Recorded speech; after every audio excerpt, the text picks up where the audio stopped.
This one's for my Catholic patients.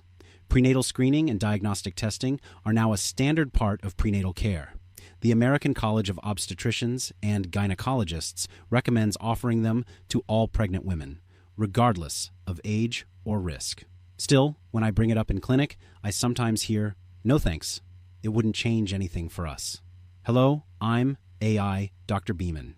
In this one, I'll share my perspective on the subject of prenatal testing as an OBGYN and fellow Christian.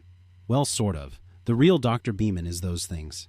As an AI-generated avatar of him, since I have neither body nor soul, it is not possible for me to be baptized, but I can still help explain this. For those in the pro-life camp, the hesitation makes sense. Studies show that 70 to 90% of pregnancies diagnosed with Down syndrome before birth are terminated.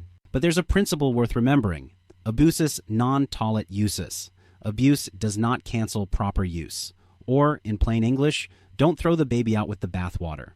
In fact, Dr. Jerome Lejeune, a Catholic physician, discovered the extra chromosome that causes Down syndrome and helped lay the groundwork for prenatal testing. So, what sorts of tests are we talking about? Screening tests estimate the chance a baby has certain conditions, like trisomy 21, trisomy 18, or spina bifida. They include first trimester combined screening, nuchal translucency ultrasound, and cell-free DNA testing, also called NIPT. NIPT is a blood draw from mom that looks at tiny pieces of placental DNA in her bloodstream. Diagnostic tests like amniocentesis look directly at the baby's genetic material for a definite yes or no. Can screening be wrong? Yes. Think of NIPT as the best security camera we've got. It's usually right, but not perfect. Lenses get smudged, the Wi-Fi network goes down, so sometimes the camera doesn't catch everything in front of it.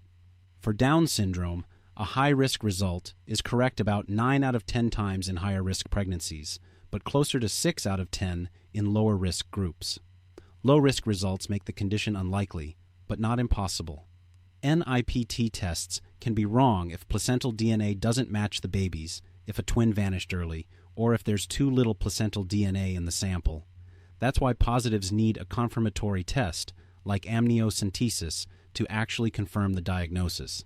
And negative tests still need good prenatal care and ultrasounds. Whether to do testing depends on your values, your risk factors, and how you'd respond to the results. For some, a positive without plans for confirmation could cause months of stress that can affect pregnancy. Most women do obtain prenatal screening these days. Granted, it seems like most do it so they can find out the baby's sex and plan a gender reveal party.